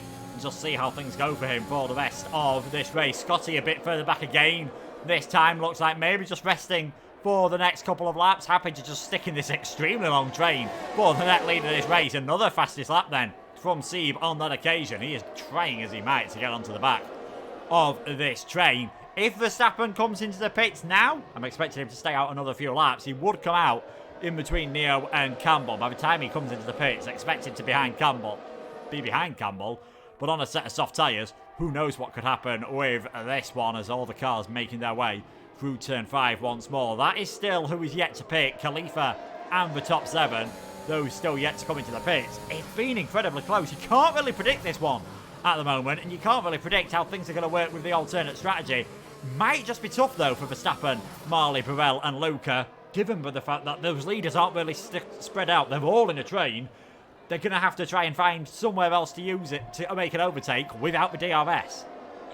Yeah, that was the point I was going to raise. Then that Verstappen, while he will be on the fresher soft compound tyres, the fact that they're all still in that long train is going to make it so difficult to overtake. We've already seen right now with all of these medium runners pushing really hard and close to one another, no one's really able to make a move unless you're right at the front of the queue. So yeah, Verstappen's going to find that extremely difficult. Even with the tyre advantage, he is going to, like you say, have to think about moves at other points of the track, like turn 5, or maybe into somewhere like turn 10 and 11 if he can get the run out of turn number 8. So yeah, that's going to be really interesting to see how he does that when he decides to come in as well. I would imagine the earliest you'll see a soft runner in is probably the end of lap 20. I would say about 13 laps on the softs is probably the best you can do before they start to really fade in pace towards the end. But crucially for Verstappen, he leads the train, but Marley behind him looking pretty strong as well, and so is Burrell. He's right behind. So these 3 medium runners all looking fairly strong at the moment at the front of the field, and their pace isn't actually that bad. They're still running in the low 19s, so they're not losing that much time really to the net leaders. I think because all of the net leaders are so close to one another, they can't really push that hard.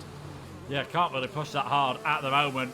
Because of the nature of this circuit, there's not really too many heavy braking zones. We've seen a lot of drivers running out of their ERS, and it tends to be, once you've dropped below a certain level at this track, you're sort of going to stay there, and there's not a lot you can do about it on this occasion. As again, Marley is just closing up to the back of Verstappen. You'll see that red light flashing on the back of the Quest car, suggesting that he's below 10%, suggesting that he's clipping, and suggesting that he's not got the power he really needs to realistically challenge Verstappen on this occasion.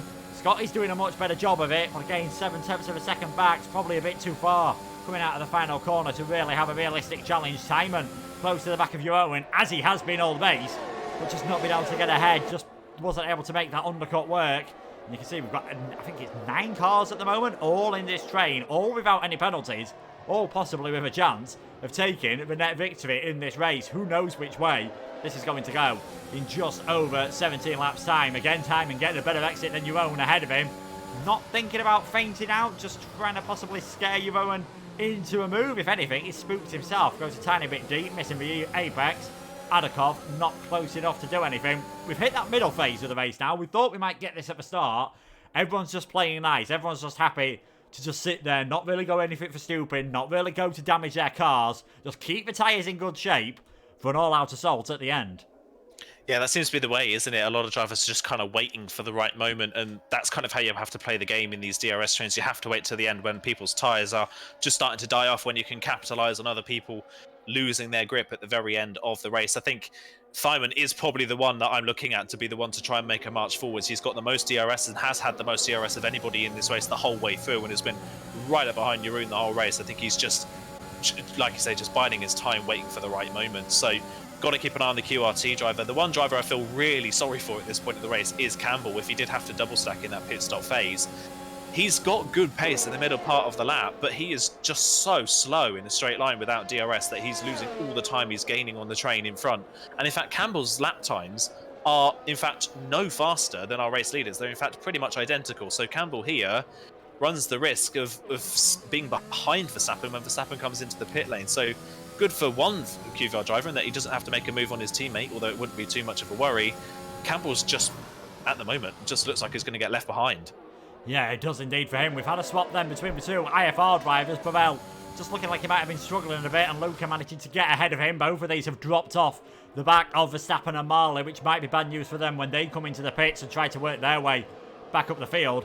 I agree with you with Campbell. I think he could find it difficult to score any points on this situation now, especially when some of these soft runners try to work their way up later on. This is the closest Marley's been to the back of Verstappen for a while, but again, without any ERS, he just can't quite get close enough on the run down towards turn number 1. You're going to see almost pushes the QVR man through that corner.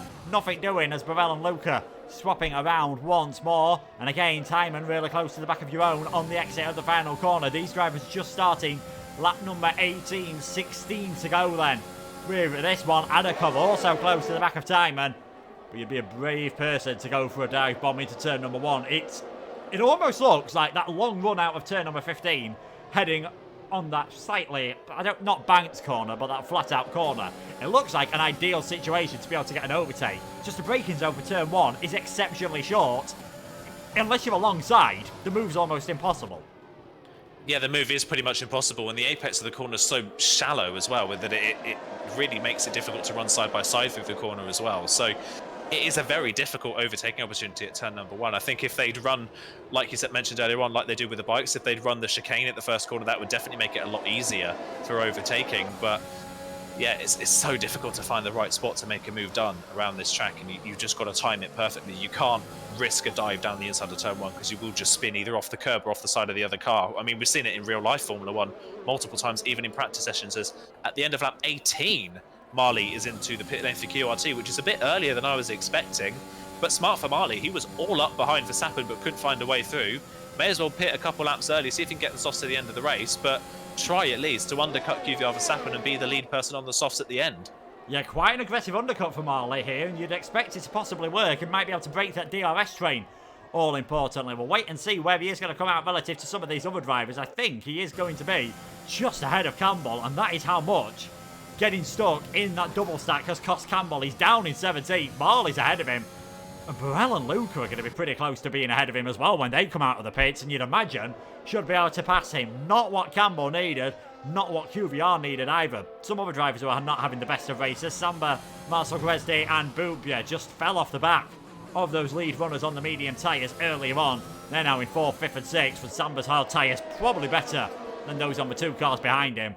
8.5 seconds off the nearest car. Again, this just has not worked for Samba. Worth trying something different when you're a long way down the field. Unfortunately, on this game, the hard tyres at nearly every single circuit, I think apart from Singapore, definitely ones to be avoided. Adakov, 11th place, still pressuring time, and points for everyone who finishes, which of course at the moment looks like being everyone. Great to see that no one has given up on this race. Even drivers like Khalifa, where things really haven't worked out for them. Robbie having to make that early pit stop. CPI 18th and 20th, not what they would have wanted. Timon again, really close to the back of your own. Takes a different line coming through the final corner, which seems to get him a good exit. This is certainly the closest he's been. That relentless car's got some straight line speed though. Yeah, just can't get close enough, can he? The help of DRS for Jeroen is really saving him, but you could just start to see Nathan at the front of this train. He's just starting to stretch his legs a little bit now. He's got less ERS. He's derating actually down the straights, but he's got more pace in the middle part of the lap compared to Scotty. So if he can just break that DRS, that could play beautifully into the hands of the likes of Jeroen and Thymon. Jeroen could go for a move on Scotty. Thymon could do the same. Adakov as well has looked really fast at this point in the race. So yeah, it's dependent on whether Nathan can break the train. I think the fact that he's burnt all of his ERS though is kind of putting pay to that, because he's got no straight line speed in that sense.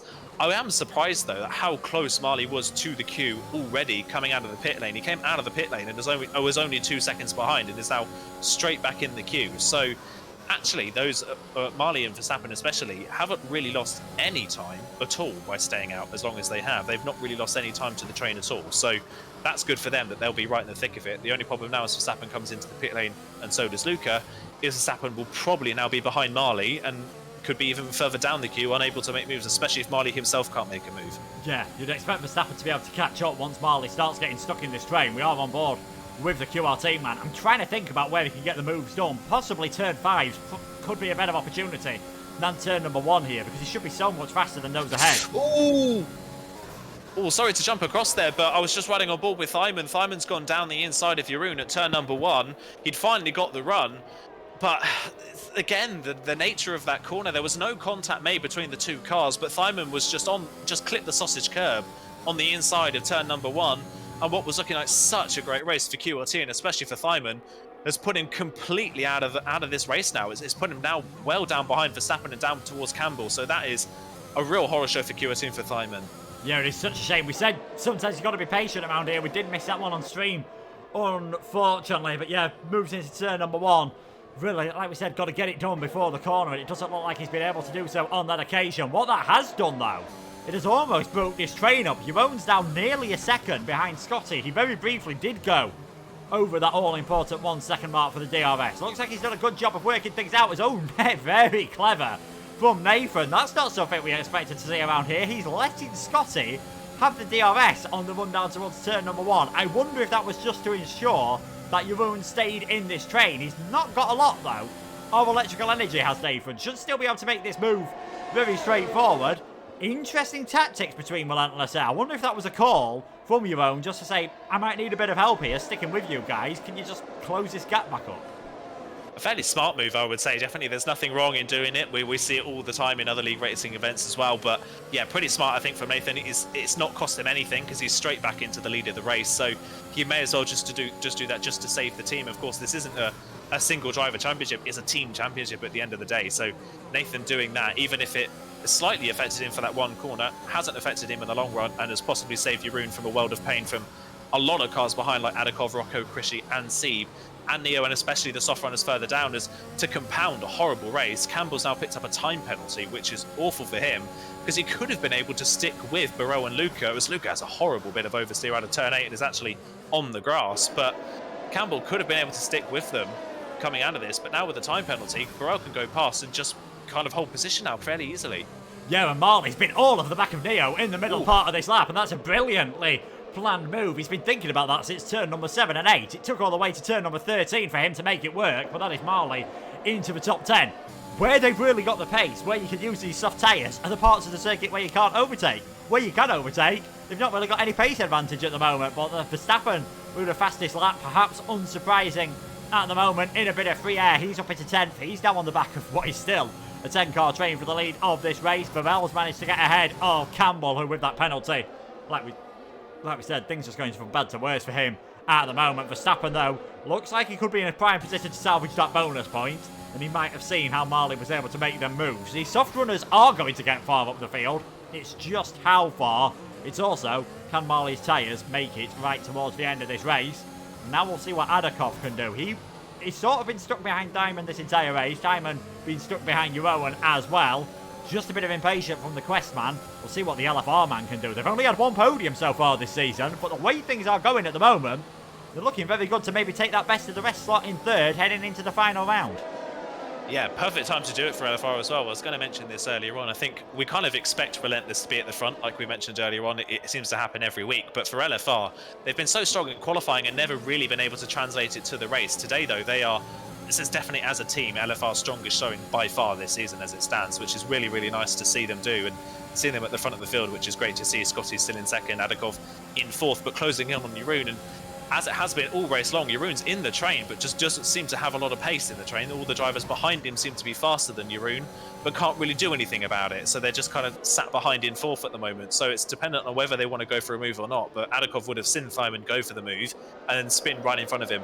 Verstappen's got the move done on Neo. I think Neo's made a mistake somewhere because he's now dropped off the back of this train. So that's another driver falling down the field just a little bit. Marley now onto the back of Sieb, down the inside of turn number 5. That's a late move. That is almost too late of a move. He's just kind of barged straight into the side of the IR team, and the IR team man's come back on track, and Marley trying to go around the outside of turn number 7, which will be again the outside for turn 8. See late on the brakes down the inside of turn number 8, but the traction should be with the soft tyres. Marley is through and up into 7th place. Verstappen's going to follow through up into 8th, but I think Steve will feel a bit hard done by there. He was kind of muscled out of the way at turn number 5. Yeah, I think those are the moves that Marley's clearly feeling like he has to make at the moment on these soft tyres. You've got to be a bit aggressive around here to get any overtakes done, and that just opened the door for Verstappen to come through as well. But all these hard overtakes are going to be using a lot of the soft tyres. It's dropped Neo off the back of the train. Steve might struggle to stay onto the back of the train as well. That's the biggest lead we've seen at the front of the race for a while. I think Nathan's going for it again on the ERS. Gap at the front is nearly 9/10 of a second at the moment. It will close down, of course, because of the DRS, allowing Scotty to close in. Still Adakov can't really get that close. Verstappen hounding the back of Marley. How far up the order can these two get? It's really, in terms of this race, it's really the last chance for QVR, possibly even with terms of their championship, with Campbell being down in 13th at the moment. It's just how far can Verstappen get up the order? Yeah, that's Verstappen is kind of their only saviour at this point in the race, unless there's a late safety car. But yeah, Verstappen here, only P8 at the moment, still the second soft runner. So Verstappen here is really relying on Marley to make the moves that he can follow through on, and then maybe capitalise on Marley's older tyres at the end. But he's just waiting for the QRT driver to be the one to force the moves. But the QRT driver down on ERS, and we've already seen having to make really forceful moves to make anything happen. So Verstappen here could just get stuck behind the QRT driver, and wherever the QRT driver ends up is where Verstappen will end up, just a place behind. So going to really be a long end to this race it is for QVR. And yeah, again, just feel sorry for Campbell, don't you? It was just kind of not really much fault of his own, of course, just a double stack in the pit stop. You don't get control over your teammate when it is a player car, so that will be, Campbell will definitely feel very hard done by. And we mentioned this at the start of the stream, didn't we, that Relentless and QVR have had amazing races all the way through the season. They've not really had a bad race as a team. Maybe it's time for them to maybe it's time for one of the teams to have a bad race, and it's fair to say that QVR are having by their standards, a bad race today. Yeah, no, I remember Relentless going through a period early on in the season where one driver would be up there and one wouldn't. In fact, just looking, the worst race Relentless have had is Austria with a 10th for the DNF. This isn't looking that bad for QVR, but it is still going to be their worst one of the season, and as it stands, it's only going to be the third time they've not had a driver on the podium, and both those times where they haven't had anyone on the podium, their highest placed driver was in 4th place, so they've always had one car in the top 4. Samba gets himself a time penalty. He has got the fastest lap at the race as things stand, so that is going to be a bonus point for ERT. Verstappen was really close to the back of Marley there, just trying to think about trying something different, and it's the next couple of laps they've got to make these moves. I'd say the softs on Marley's car, probably lap 29 is going to be the point where they're not as good as those on the medium. He's going to think about a move down the inside, and that one was never going to work out. And Verstappen just says, thank you very much for that. I will take 6th place. Just a day late and a dollar short, as Martin Bundle have put it there from Marley. That move was never going to work. And then as he tries to back off to avoid spinning Christie more, he does spin him a bit more. They're down into 8th and 9th. Verstappen and Steve up into 7th and, 6th and 7th. I think that one will go to the stewards. Yeah, I definitely think so. That was kind of that was 6 of one and half a dozen of another. As Scotty now, 2nd position, the first of our drivers inside the top 10 to get a time penalty. That plays beautifully into Relentless hands. Jeroen now can just sit in 3rd, and it could be a 1-2 for Relentless here. That is beautiful for them. And that little mistake there was a gift for QVR for Verstappen as well. Of course, he now up into 6th position, but sadly for him, he has now dropped off the top 5 DRS-wise. So has he still got the pace left in those softs to get back within DRS range, or will he just now start to fall down and have to settle for 6th place in this race? That's kind of really the remaining factor of this race for Verstappen. I think Campbell would have been hoping that more would have come from that for Marley and for Christie. They both seem to have got away with no damage, so Campbell's not been able to benefit from that one for QVR. And like I said, a kind of 6 of one, half a dozen of another. As Marley went for the move, I think Christie moved across to trying to defend the line while the QRT driver was already alongside, and it just resulted in the two of them coming together. I think while Christie was late to defend, yeah, I think that was just kind of very optimistic and overambitious for Marley there. Yeah, I think just a tiny bit too far back. Maybe even if it had been a quarter of a car length further alongside going into the corner, he'd have had an argument that that was his corner. We'll wait and see what comes out of that when the stewards obviously see all the different angles Yeah, this is a problem Verstappen's got. He's got no DRS. He was 1.2 behind at the start of the straight. He's nearly 1.6 behind by the time he makes the apex for turn number 1. It's going to be an exceptionally difficult job for him to get any moves done up the order. Timon fighting back on his mediums ahead of IFR Burrell, of course. He is now back up into the top 10. But he's finished with the gaps they are at the moment. Scotty would actually drop behind Verstappen. That could be one to watch out for. Could still be an opportunity for the top 5 finish for the QVR man. And will that mean Scotty's not going to bother going for the win, or is he going to try and attack Nathan and then try to build up as much of a gap as possible? It's going to be a fascinating final 5.5 laps. Marley doesn't seem to have had any damage, and he is still now all over the back of Drisky, who's got himself back within DRS range of IRTC, who's just sort of fallen off the back of this train. Things not really worked out well for this second stint in Neo. We think he's made a slight mistake somewhere, and he's just been swamped by the soft runners down into 12, but no penalties could help him out at the end. Yeah, no penalties could definitely help him out. Like you say, he's within range of Burrell when he's not really under threat now from anybody behind. So 12th is kind of the worst you can expect for Neo in a normal race now. But yeah, kind of bizarre really for Excel with his the last couple of rounds where they finished 5th and 6th. They've always been at the very back of, they've kind of been at the back towards qualifying and then worked their way forwards in the race. It's kind of gone the opposite way this time around, especially for Neo. Rocco's been able to hold position in P5, but Neo has just kind of plummeted through the field, sadly for him. So not been the race he would have wanted. And again, that just plays into LFR's hands. Even with the penalty for Scotty, that will still play into the hands of LFR in that battle for third. They will gain a lot more points and close in on XL, who should still hold that third place coming out of this race, but the gap will be a lot closer. And again, down that pit straight, Verstappen was less than a 10th outside of DRS range and just couldn't get it, and has dropped half a second down the pit straight. So I think we've seen the best on those soft tyres, and really bizarre to see that the alternate strategy here just hasn't really been all that powerful at all. The medium tyres just look too good of a tyre that at the end of the race they don't really seem to drop off at all at the moment. They look like a superb race tyre. They look like almost you could go for the Alex Albon Australia strategy if you really wanted to and just do 32 laps on those. They really don't seem to be wearing out too much at the moment. I think at that point you'd be at risk of punctures, but they're doing a fantastic job at the moment on these medium tyres. Nathan's trying to break away from Scotty as well. That gap's up to 9/10 of a second. Jeroen was extremely close to the back of Scotty last time around, but this time it is Adakov all over the back of him, and they're weaving and moving their way all the way down the start-finish straight. Adakov closing up to the back of Jeroen, who is closing up to the back of Scotty. Nothing doing that with that one. Rocco has nearly dropped outside of DRS range, and that might just give Verstappen a chance to get onto the back of these. Might be able to get himself back into this train, which it looks like he has done. Has he got anything left, though, in those soft tyres to really make any moves work? Steve, Christie and Marley are your next train for 7th, 8th and 9th. Then it is Timon rounding out the top 10. You did see some yellow flags briefly earlier on. That was Khalifa just getting out of the way of a lapped car. Still fighting hard in 20th place at the moment. That is another penalty for Luca. He's the first driver to get up to 9 seconds. You can see quite a few on 6 seconds there. Scotty's on 3 seconds. Probably going to prove to be one of the most costly in terms of points and in terms of places, just because of how close things are at the front. Nathan, ever since that, that little tactical move, it's amazing how often in the first stint these two were swapping around. Ever since that little tactical move, Scotty's not been able to get close, really.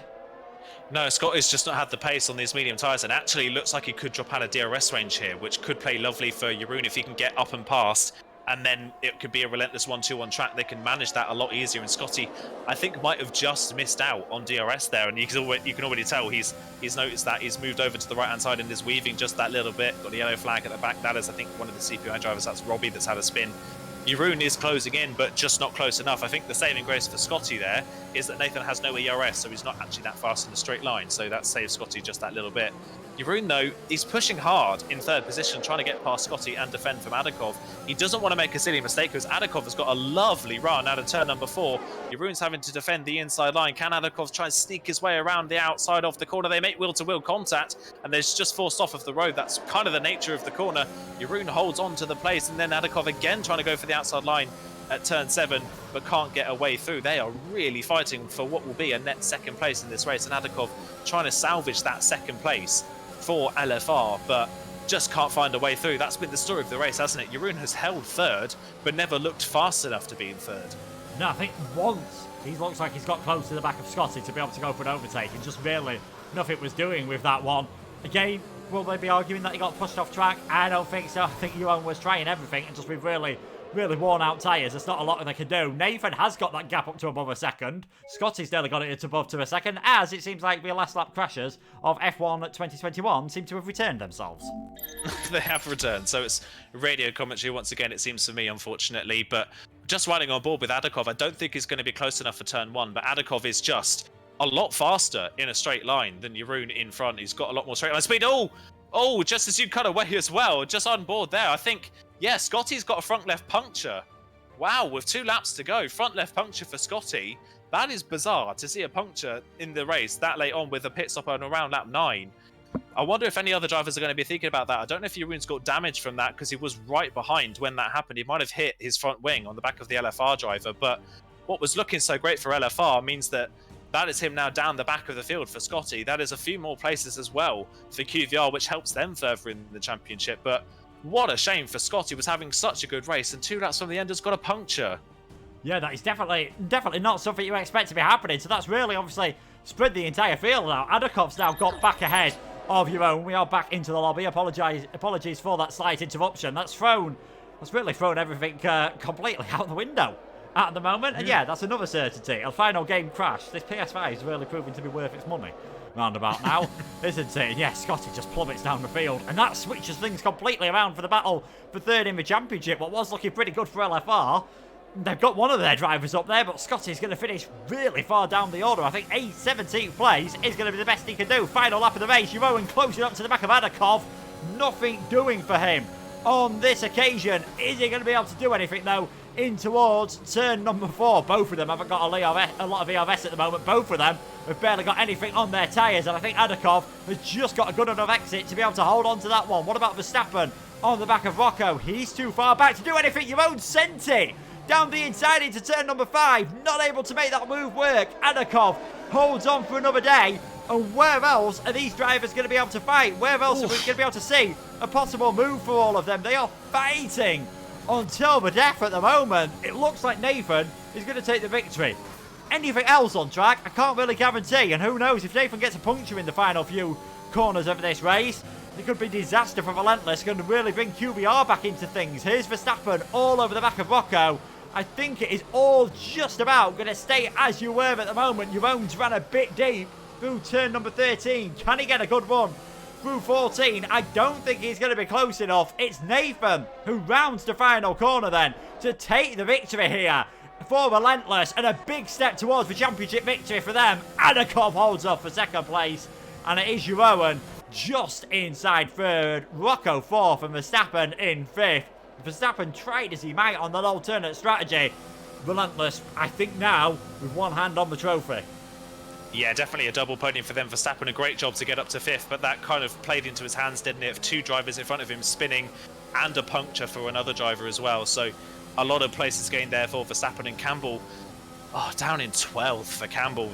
Couldn't even capitalise on the 6 seconds of penalties for Burrell. We dropped too far behind Burrell to be able to capitalise on that position as well. So, yeah, horrible showing for QVR. By far their worst performance of the season. A lot of it, unfortunately, out of their hands, but some of it, of course, coming from the fact that they had a poor qualifying. So, yeah, real shame for QVR in that race. But for Relentless, even though it's not the 1-2 that maybe they would have hoped for, that is still a massive step, like you say, for them in the championship.